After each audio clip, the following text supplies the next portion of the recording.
friends. I'm Dr. Gracie Christie, and this is Conversations with Consequences, the radio show of the Catholic Association, where we are changing the culture one conversation at a time. You can listen to Conversations with Consequences on the EWTN Global Catholic Radio Network at 5 p.m. on Saturdays, and also on SiriusXM channel 130.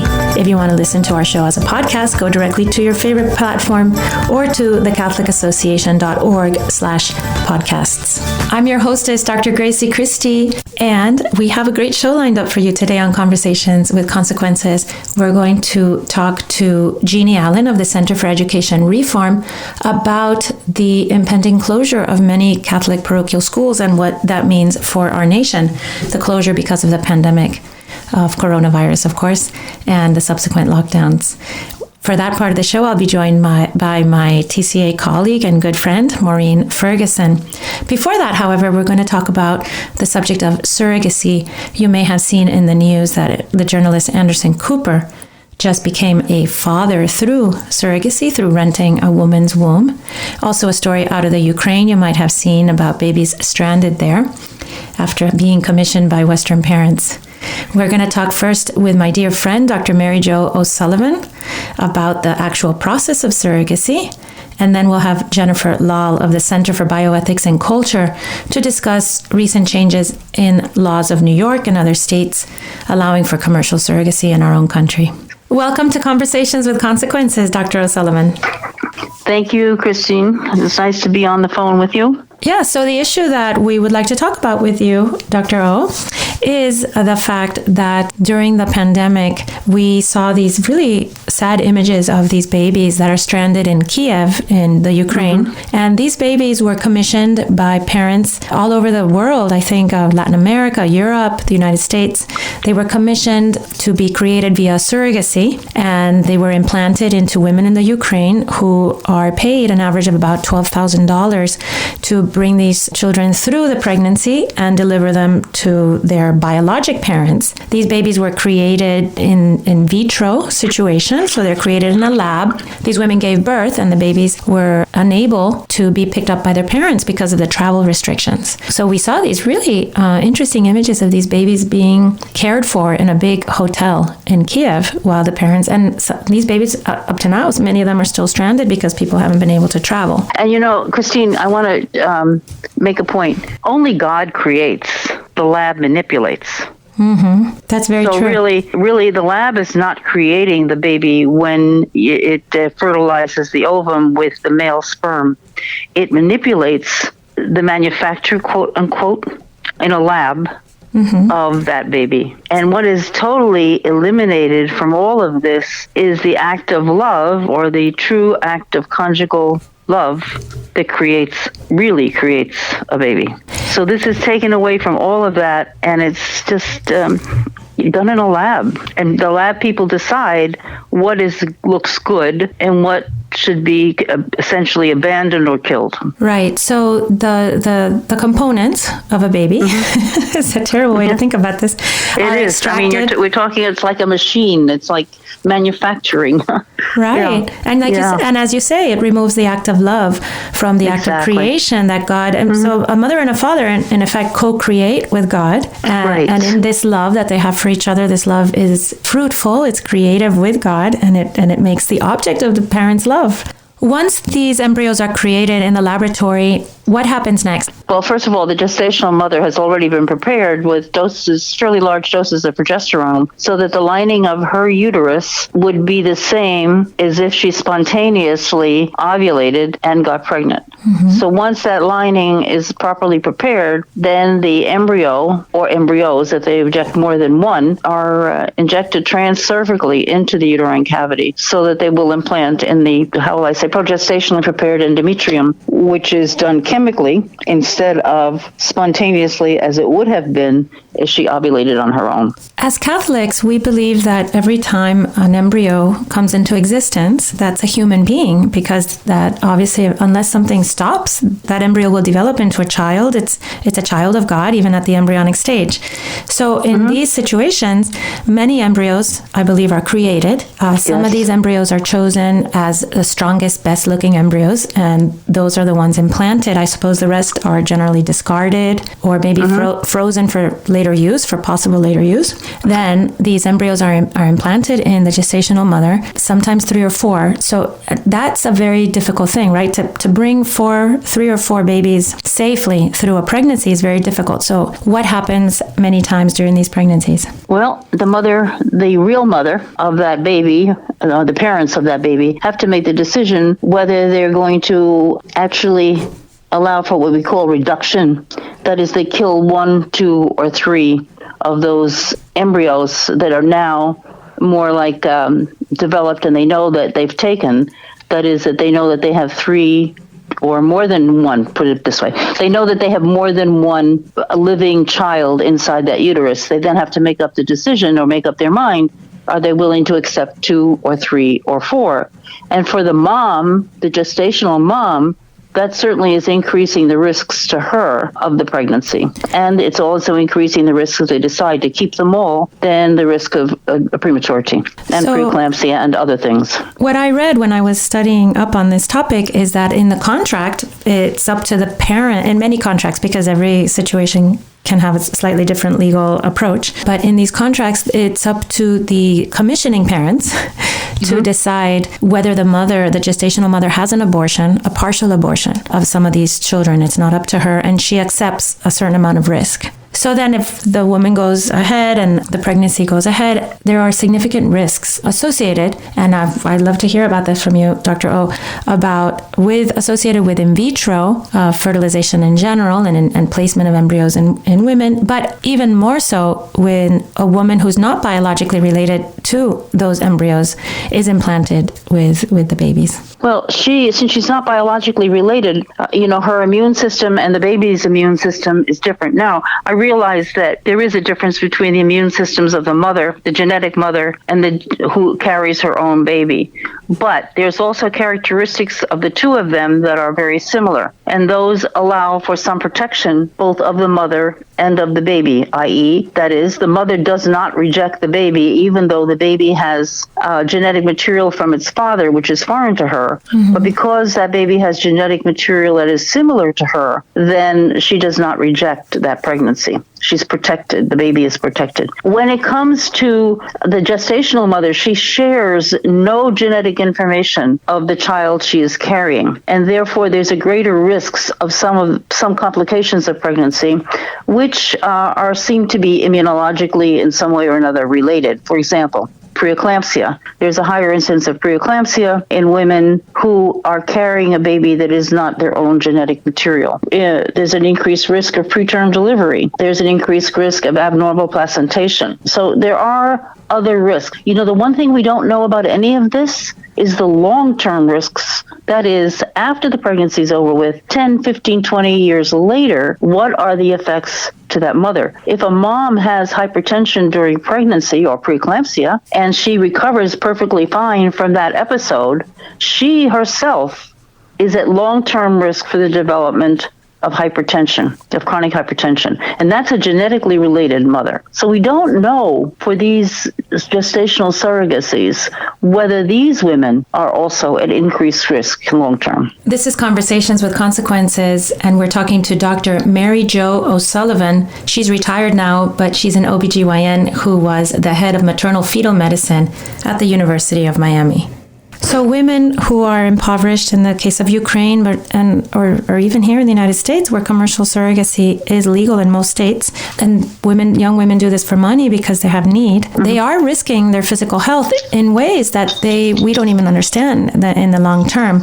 People nowadays, Dr. O, they're pretty sure that pregnancy is so safe. Most of us don't know women who have died during pregnancy and delivery, but I'm sure you could tell us that this is still something that happens. Women still lose their lives during a pregnancy. Oh, sure. There's a great effort in the United States now to really thoroughly investigate maternal mortality to try to decrease, actually, the maternal mortality rate in the United States, which has increased. So women who go into the business of surrogacy, they are taking great material risks for their lives. What about emotional risk? Do you think that a gestational mother, even though she's not biologically related to the child, makes those connections? I can't imagine how it would not be so, because she's the one that's carried that baby for those 9 months. She's felt that baby every day once the baby starts moving. She's the one that's get the prenatal care. She's the one that sees the ultrasounds. Yeah, the real mother does too, but she's seeing that baby inside of her. And we don't know because there's no studies that tell us that kind of information. But I cannot imagine carrying a baby for 9 months, and even if it's not your own, and now you're going to give it up to its gestational mother, there has to be similarities between that woman giving the baby and a woman who gives her baby up for adoption. I read that some women who go through surrogacy experience post-traumatic stress disorder, and that achieving their pre-surrogacy mental health is very difficult. Going back to the days before, they raised a child in their womb and then gave that child away. And I can completely imagine that. Oh, sure. And I mean, she has to be wondering what happened. She knows it's not her baby, but at the same time, what happened to that baby I carried? How is that baby doing? If the parents keep in touch, at least she's got some background. But from the one experience I've had, the parents, once that baby is given to them, that's it. They want to cut everything. In a sense, they've hired a uterus to be a home for their child for 9 months, and then they walk away. And there are very strong similarities between this kind of exploitation, I think, of women and human slavery, modern human slavery. Do you see those connections when you think about surrogacy? I would say one could interpret it that way, yes. I'm not sure I see it that way completely, but I do know, for example, that there are women in India who are impoverished and who do this to help their families to raise their own children. And these women, certainly their health status, yes, they do investigate them, and yes, they try to get them in the best health status before they do the surrogacy, but they've had chronic health problems, and we don't know what all that's going to mean long term either to mother or the future of that baby. The other thing is that the lawyers are involved with all of this, and the parents, they have to really come to an agreement with that mother, that surrogacy mother, or gestational mother, I should use the term, as to what the future is going to hold with her contact, etc. And that's something that has to be settled from a legal perspective between the lawyers, the gestational mother, and the real parents. Do you think as Catholics or Christians, surrogacy can be, because of the pain of infertility, infertility is a real grief for many people. And I don't want to minimize that in any way, shape, or form. It's a very sad thing. But do you think as Christians or Catholics we can square surrogacy with what we know about the human person? I don't think so. Even if we're not deep thinkers, or if we read the Theology of the Body from Pope John Paul II, it does seem to me to be a great manipulation of a beautiful natural process. Oh, it is a manipulation, and realize before in vitro fertilization, this concept of solving infertility was inaccessible to anybody, okay? There was no such thing as women who had infertility. They would try and do everything, doctors with their knowledge then would try to do everything they can, but because babies are no longer available for adoption, then this becomes the option. And it's true that there are some people who will not allow adoption into their lives. They're not open-minded to it. They're afraid. It's not theirs, all of that. But that baby becomes yours. Once adopted, it becomes yours. And you feel for it the same as you would if you carried it in utero, having missed that 9 months of pregnancy. You do learn that. Yes, I agree. Infertility is a terrible, terrible tragedy. But God did not design all women to have a baby. Mm-hmm. Even in the marital situation. He did not mean that just because there were barren women in the Old Testament. True. He eventually allowed a lot of these women to become pregnant, but not all.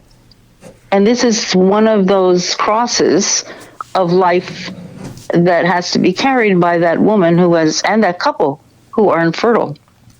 Dr. O, when my husband and I adopted our 5th child, what you say is so true. We had to learn to love her, but once we went through that beautiful process of getting to know her, she became part of our souls, of our flesh, just like our biological children. And I can assure anyone who's listening that the process is a very beautiful one, and it's just as powerful as giving birth, because I've experienced both things.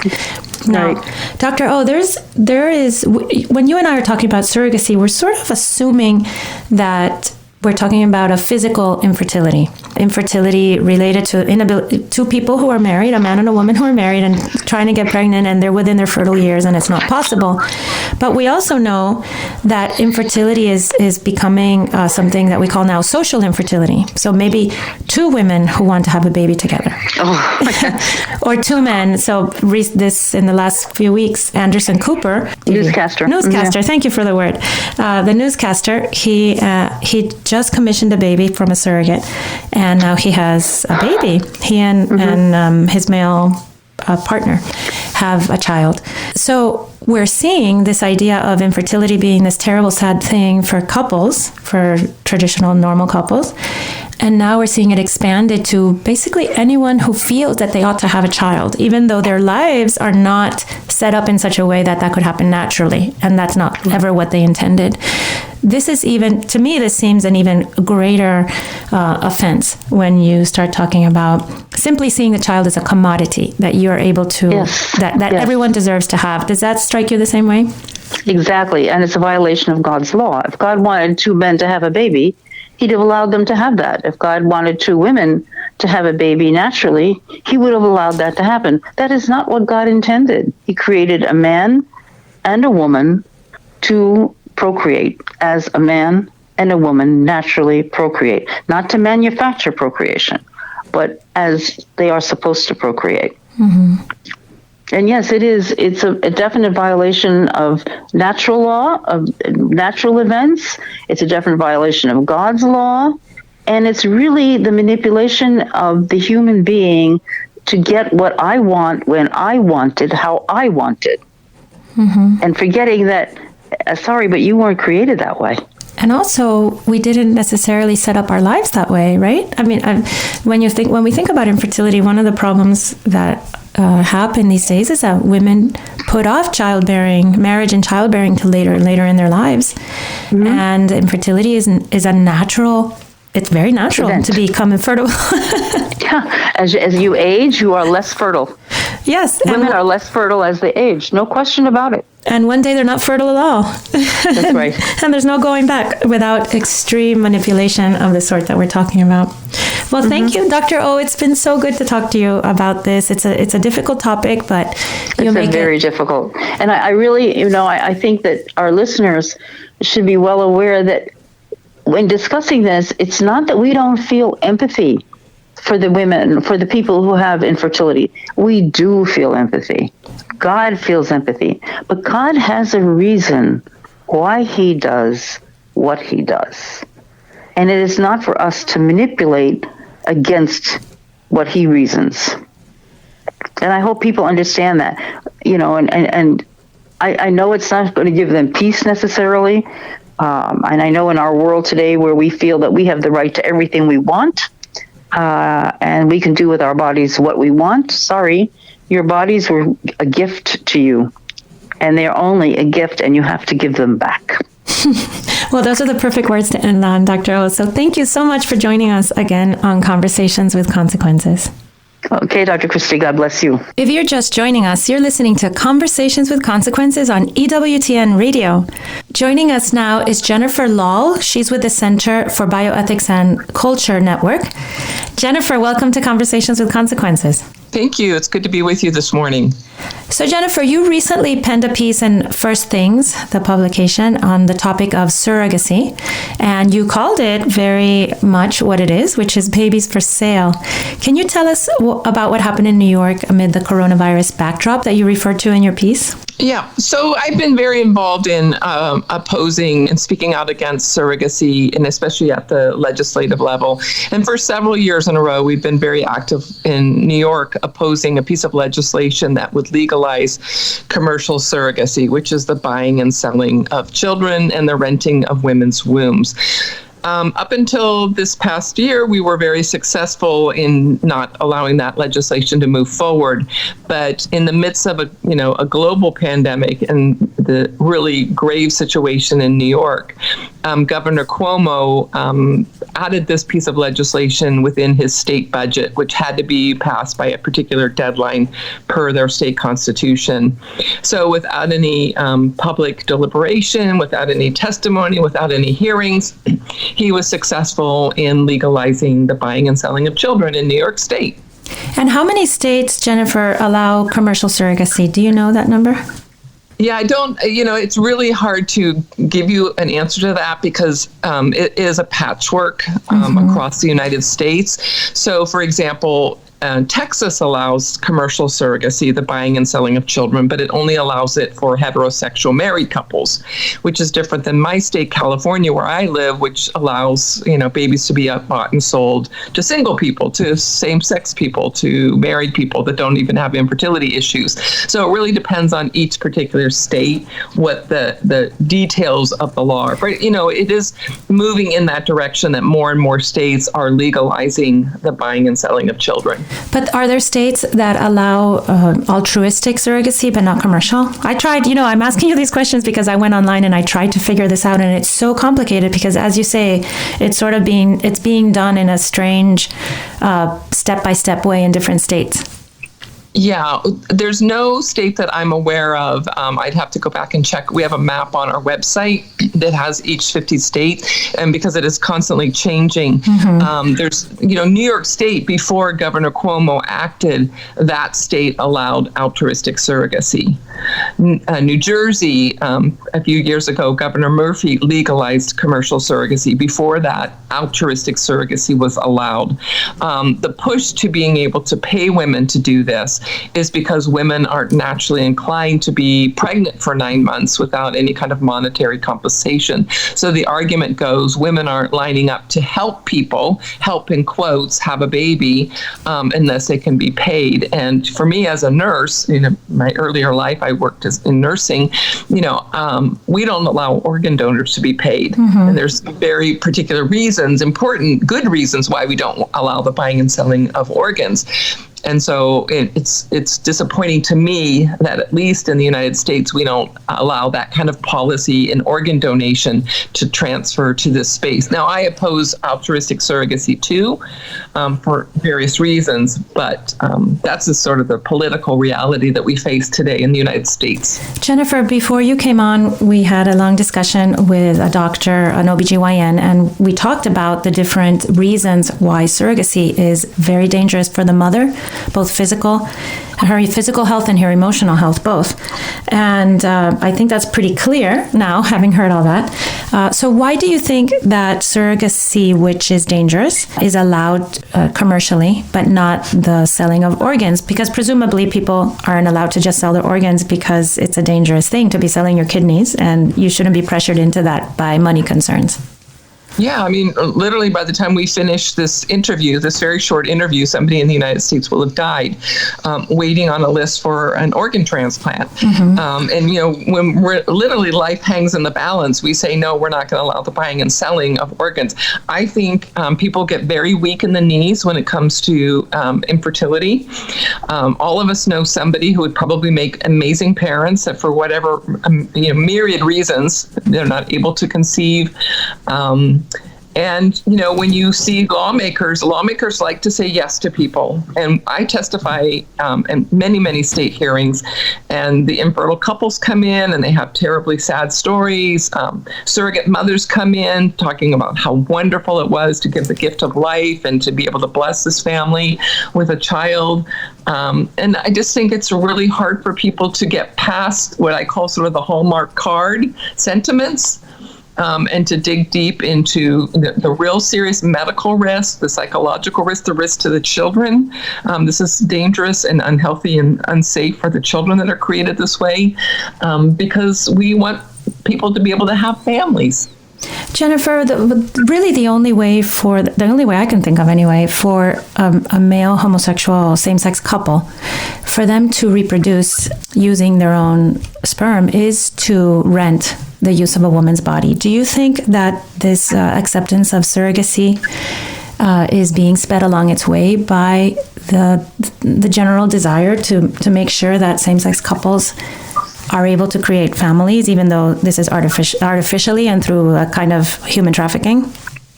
Yeah, and I would add one extra important point that most people don't realize. A same-sex male couple overwhelmingly uses eggs from one woman, so they are exploiting one woman for her eggs, and they rent the uterus of another woman, so they're exploiting another woman for her womb. So they're actually exploiting two women in order for them to conceive. Is that because they shop around for the best eggs and that might not be the best womb? And also, they don't want the woman to be able to claim any rights. Oh, okay. She will just be the incubator. She will not be the genetic biological mother. So if this woman bonds to that child in utero, it gives her less standing, if you will, if she wants to make any kind of legal maternal rights to the child, because there's no biological connection. So part of that's just an intentional making sure that this woman can't go to court and say, I changed my mind, I want to keep my child, because the courts will say, no, this is not your child. It gestated in your womb. But legislatively, the LGBT lobby has really forced this as an equality issue. So we're seeing, what happened in New York was championed by a gay senator in the state of New York who has children through commercial surrogacy. The same thing happened in Washington State. The legislation that legalized commercial surrogacy there was championed by a gay senator who has children through surrogacy. Both of these senators had to come to my state, which is a surrogacy-friendly state, I call it that, in order to have surrogates and surrogate pregnancies. So, their argument is, why do we have to travel out of state? Why can't we stay here? We have the ability to marry, to fall in love and get married, and now we want children. This is just an extension of equality. Oh, wow, that's sort of diabolic when you when you explain about the egg and the renting of the wombs. Well, thank you, Jennifer, for sharing all these things with us, and I hope that our listeners will look more into it and see what's up in their state and maybe help push back the tide of surrogacy. Well, we would appreciate any help. Thank you. I appreciate it. Coming up next, we talk to Jeannie Allen. Stay tuned to EWTN Radio. We'll be right back.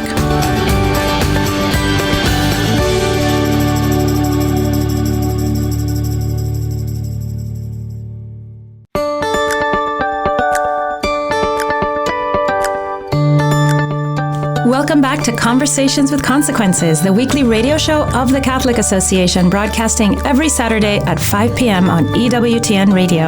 I'm your hostess, Dr. Gracie Christie. Today, my good friend and TCA colleague Maureen Ferguson has joined me, and we have asked Jeannie Allen of the Center for Education Reform to talk with us. She is the author of a new book on education called An Unfinished Journey, Education and the American Dream. Jeannie is considered one of the most accomplished and relentless advocates for education reform, and we've asked her to come and talk to us about the shocking number of Catholic schools that are in danger of closing due to the coronavirus pandemic and then the lockdown, as well as to look at a big Supreme Court case that could impact private schools nationwide. Welcome to the show, Jeannie, and thank you so much for giving us a portion of your time. Thank you so much, Gracie. My pleasure. I've read this number, and it's hard for me to imagine the impact of this, that over 100 Catholic schools may simply not open back up in the fall after this lockdown is over. And added to the many tragedies of the pandemic and the economic devastation of the lockdown, I think this is another huge tragic result. The National Catholic Education Association says that it's mostly because of uncertainty, but what other factors are at play here?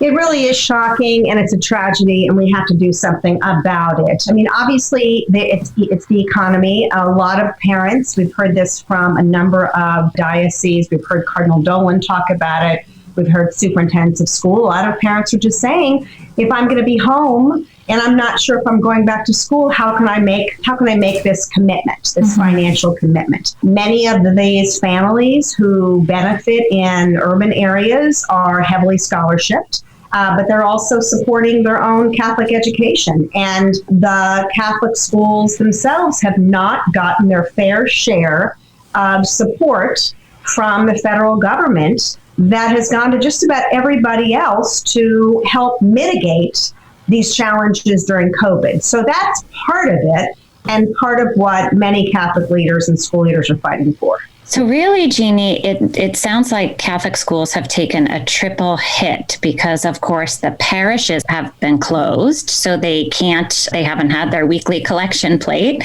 and they can't afford to continue to subsidize the schools. Of course, all the schools had to cancel their fundraisers, and then parents have lost jobs and can't pay the tuitions.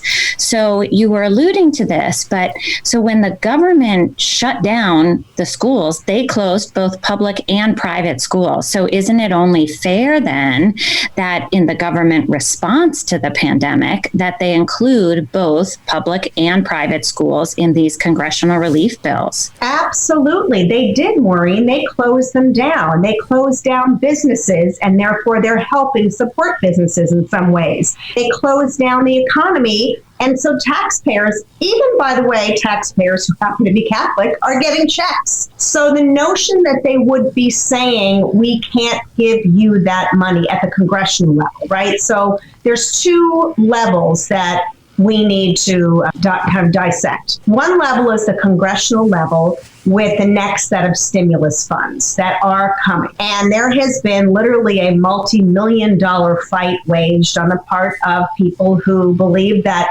funds should only get distributed to public education, the unions and whatnot, the teachers' unions. And that's where the next round of potential income was hoping to come from. We were hoping to come from. And now that a lot of Catholic schools are looking at probably not seeing those funds, they're saying, well, how much longer can we keep open if we're not going to be getting income in the door? The second place is this notion, fair funds that have already been distributed under the CARES Act that were supposed to also be going from districts directly to Catholic schools. In some cases that has happened. In other cases, it's not been fair. And I have been really dismayed and kind of surprised that more Catholic leaders in the church and in our schools aren't saying that and haven't been making, frankly, much more noise about it. And I think it's time that they begin. Watching what's going on across the country, basically race riots in so many of our cities, it occurs to me that people are not paying attention to the very important fact that Catholic schools serve minority students to a huge extent and do fabulous things for them. I myself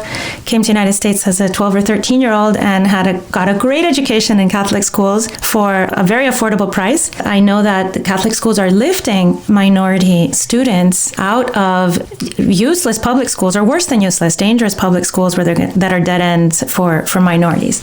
So why are people missing that connection between the good of minorities and Catholic schools? Yeah, and let me also preface this by saying, Gracie, that I'm not being critical of leadership just to be critical. Mm-hmm. Not great advocates for their own cause sometimes because they're busy. They're focused on the work. And so I understand. They don't wake up in the morning and say, I'm in the politics. And sure. There are groups that do that. So I'm kind of egging them on and also inviting as well as encouraging. I don't believe in the same way that Catholic schools are used to being great ambassadors for their own cause, that they're used to bragging about it. So for example, I had Paul Escala, who himself is a Latino, raised by a single parent family, I believe, in Los Angeles, whose Catholic school changed his life. And he went on to lead public, charter, and now the Los Angeles Diocese. Wow. And well over half, and more than 60% of his students are low-income minority. And the numbers and the record of graduation, of achievement, of persistence is a big, that's a big deal for us. And so that is, he's talking about those numbers and they surprise people. So I think we just have to do a better job of making sure people understand that is exactly what those schools do. It's so true. And so many people just don't realize that Catholic school students across the board are far more academically successful than their public school peers. I believe about 99% of Catholic school students graduate from high school on time, and about 86% go on to college. So why do you think this is, Jeannie? What's the magic sauce that Catholic schools have? Because we know that they do a much better job of closing that achievement gap, and particularly desperately in these inner city schools where the neighborhood schools are just awful. So there's actually great research, Maureen, to back this up from years and years. And it comes down to basically three things. One is flexibility and independence to tailor the education to the needs of kids. You couple that with the expectations that they were the first no excuses schools, right? They were the first schools to say, we believe every child can learn, that we are going to be Catholic with a small c and build a community and respect that and make sure everybody's potential is recognized, and happen to do it with both moral as well as sort of equitable distribution expectations. And the third is leadership. If you don't have leadership, you can't make changes in schools. And leadership coupled with that sense of Catholicism, coupled with that flexibility, is what is the magic in businesses. It's the magic in any great school. And the public schools are schools that are famous for their lack of flexibility, aren't they? For instance, in their staff, teachers at public schools seem to stay on forever, whether or not they are effective or even if they're dangerous. And Catholic schools don't have those, they're not beholden to teachers' unions, for instance. Does that make a huge difference in the schooling? It really does. And no one's in charge, right? You have many, many, many people who supposedly are co-responsible for rules and regulations. But the focus in a traditional public school system is on compliance. It's not on outcomes. And they think everyone should be treated differently. There is that soft bigotry of low expectations that President Bush once talked about that's at play, which is not the case in Catholic schools. I have to tell you, as a minority student in a Catholic school, a young girl, I was treated as though I could learn. I could learn the language. I could excel, and those expectations, high expectations for me, resulted in higher achievement. I'm sure of that. I can't imagine what my life would have been like in a public school where I was consigned to just sort of getting by. And I know that happens a lot to minority and immigrant students. But Catholic schools, they form students academically, but also in human and spiritual values like patriotism, respect for authority, charity for one's neighbor, even when we disagree with them. And as we watch our country torn apart by hate and resentment in these last weeks, and even subjected to violent anarchy, it seems to me that those values of a Catholic school education would be wonderful if applied across all of instruction across the country. It really is what makes this moment so tragic and so disappointing, because you're absolutely right. Parents right now are looking for some stability in their children's lives. And what a better place to have it in schools. Oh, by the way, those secondary factors that are smaller, more community driven, where parents have made a choice to send their students there. They are more diverse, both income-wise and racially, in the communities where they serve. What a better place to send your children back after all this is happening. And so I will say that there's the potential, I still think that there's ways to actually keep these schools open and alive while we work through all of these financial and legal challenges. I know we'll talk about constitutionality in a second, because if we don't have those schools open, then we won't be able to provide that stability, that demand, and that need that we now have amidst people toppling statues and removing people like Father Sarah from the public realm. And that debate, by the way, that rigorous debate, also happens in Catholic schools, much more so than traditional public. Mm-hmm. So Jeannie, with all of your wealth of knowledge and expertise, what can we do, and what can thousands of Catholic parents who are listening on EWTN radio, what can we do to help protect our Catholic educational institutions? And I know that advocacy organizations are asking Congress to create, in addition to these emergency funds and the COVID relief bills, but to create finally a federal tax credit for tuition scholarships. Yeah, every parent, grandparent, anyone affiliated with a student in Catholic school needs to tell their leadership in Congress that they support these schools, that these schools are life-changing, and they should look at them as public servants, not religious institutions. That's the reality, and they just need to be noisier. They also need to be looking at what happens when, hopefully in the next 7 to 10 days, by the end of June, the Blaine decision, the Blaine Amendment decision, which has been considered the Supreme Court, which has been an impediment to educational freedom in 37 states could very well be thrown out, or at least the doors opened for states to be able to enact legislation that would allow parents to use public tax dollars to follow their kids to choice. That's something that they can work on in states and be ready to act in states. And so they have to be informed about that, Maureen. But I'd say right now in time, here's what they can do that is dependent on they and they alone. They need to say to their diocese and their principals, we can stay open. We can put kids online. There are programs, both companies as well as Catholic affiliated companies, that can help reduce the costs of labor, help your kids have a blended, interactive, one-on-one, face-to-face education without having to be in a building that's worthy of paying for, even if it's not as much money coming in, just to keep the doors open until we can all be in buildings again together like we were. It's called innovation. And we've written about this before. I've talked about this. I adore my Catholic colleagues and friends in the schooling world, but they don't think through how many education technologies are available to streamline their costs and to help them deliver a great education no matter where their kids are. I think if we did that, we could keep schools open while we're waiting for decisions to come down, while we're waiting for Congress to listen to our people. If you're just tuning in, you're listening to Conversations with Consequences on EWTN Radio. We're talking to Jeannie Allen. She's the powerhouse behind Center for Education Reform. I'm your hostess, Dr. Gracie Christie, with Maureen Ferguson from the Catholic Association. So Jeannie, you make a really good point about innovation and thinking outside the box. And I think that that's a very important thing for us as parishioners, as I'm a parent of a Catholic school student. You are too, right, Maureen? Yes, all of mine are in Catholic schools. I'm actually the vice president of the Parent-Teacher Association at our local parochial school. I've been a mom there for 23 years, if you can believe it, nonstop. But yes, I do agree that it's hard for our small parochial school administration and teachers to think outside the box. They're so busy and they don't have these huge networks of support that our public school administration has. So that's a really wonderful idea.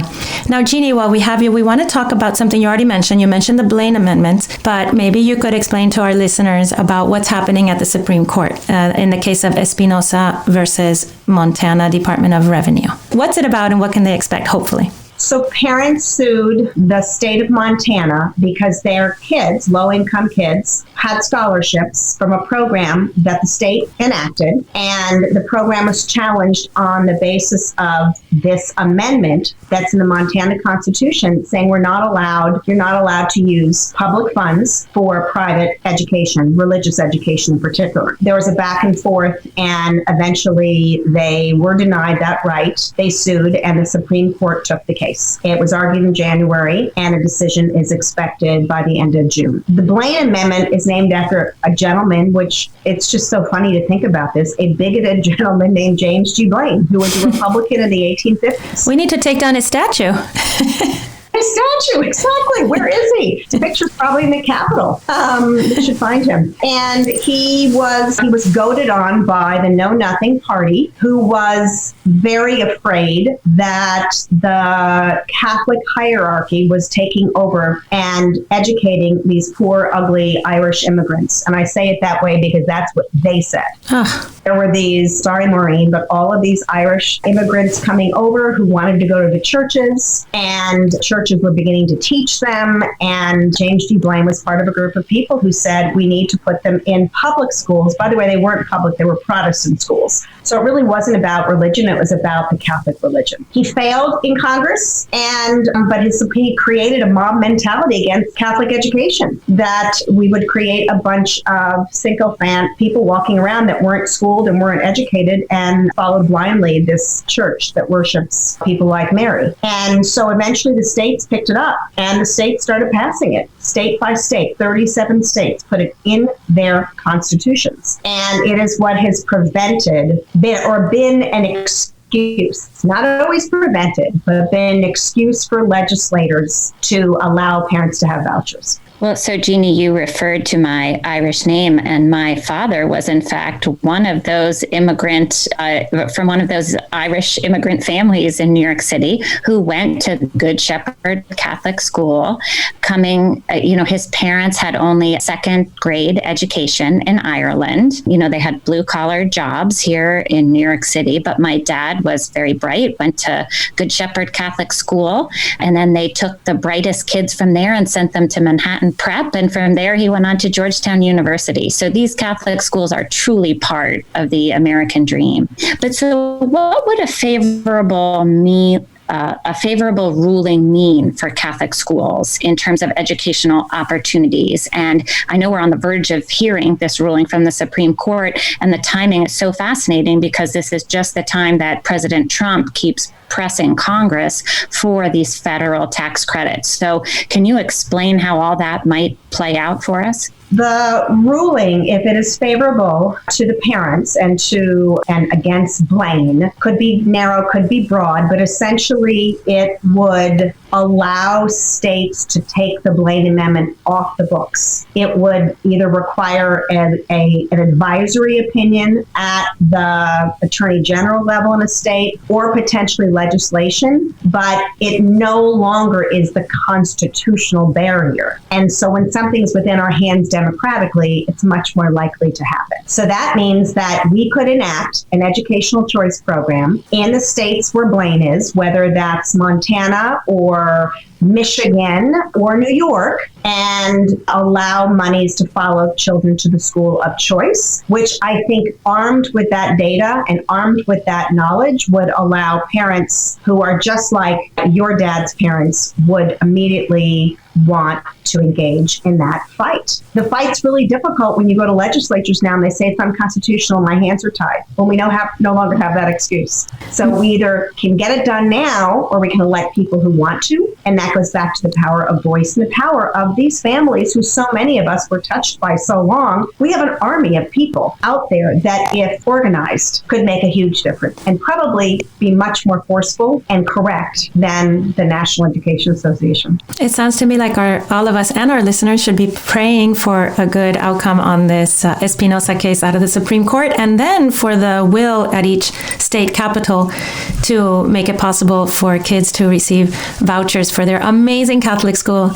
educations, that's saving them from a horrible public school down the street in many, many cases, too many cases. So Jeannie, thank you so much for your time this afternoon, and thank you for all you do to advance real educational opportunities for children across the country. Thank you, Gracie. Thank you, Maureen, so much for the opportunity. To learn more about Jeannie Allen, please visit edreform.com.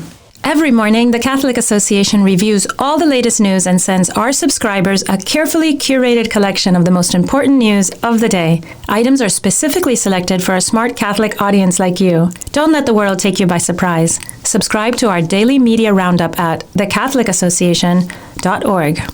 And now, Father Roger Landry offers us, as is customary, a short and inspiring homily to prepare us for this Sunday's Gospel.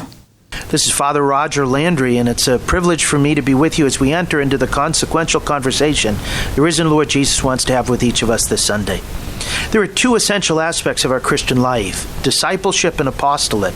On the one hand, our following Jesus, and the other, our proclaiming him. We see both of these aspects in the dialogue Jesus has with us in this Sunday's Gospel. First, he talks to us about the conditions of discipleship, and then he speaks to us about the conditions of our apostolate. To be his disciple, Jesus says, to enter into his kingdom isn't easy. It requires a decisive choice. To do so, he tells us, we must love him more than father and mother, more than son or daughter. We must take up our cross and follow after him, losing our life for his sake in order to find it. Many people today don't recognize the seriousness or the cost of the call of Jesus. The people in Jesus' own day had a similar problem. For centuries, they had anticipated that when the Messiah came, he would overwhelm all foreign powers, and they would ride his coattails to great triumph and riches. They were unprepared for the cost of discipleship, for the fact that to choose Jesus might involve familial opposition, not to mention the cross, suffering, struggle, and martyrdom. In terms of family relations, Jesus says that we can only have one absolute in our life. Only one love can have primacy. Only one thing can have our ultimate obedience and affection, either God or our parents, spouse, other children, boss, heroes, etc.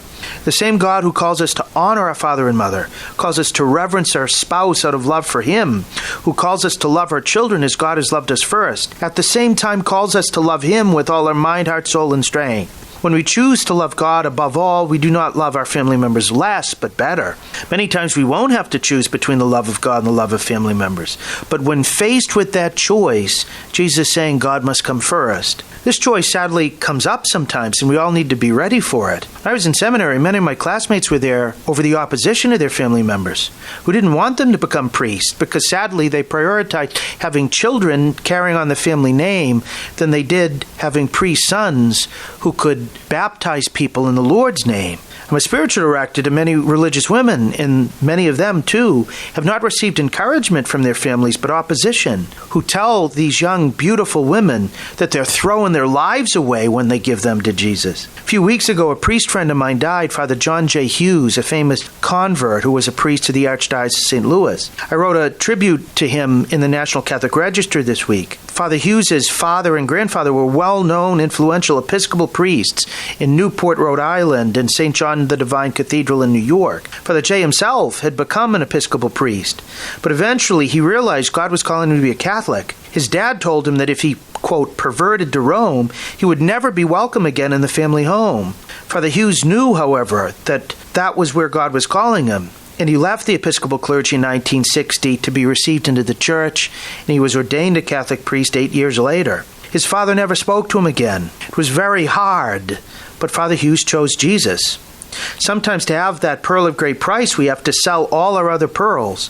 But ultimately, we do so when God is God. Even though it's hard, it's rewarding. Elsewhere in the Gospel, St. Peter asked Jesus what the apostles would receive for leaving father and mother, children, and lands for his sake and the sake of the gospel.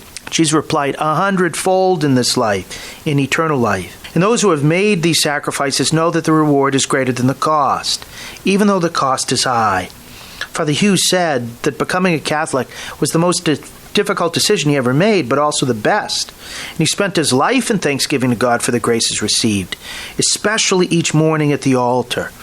Jesus is worth it.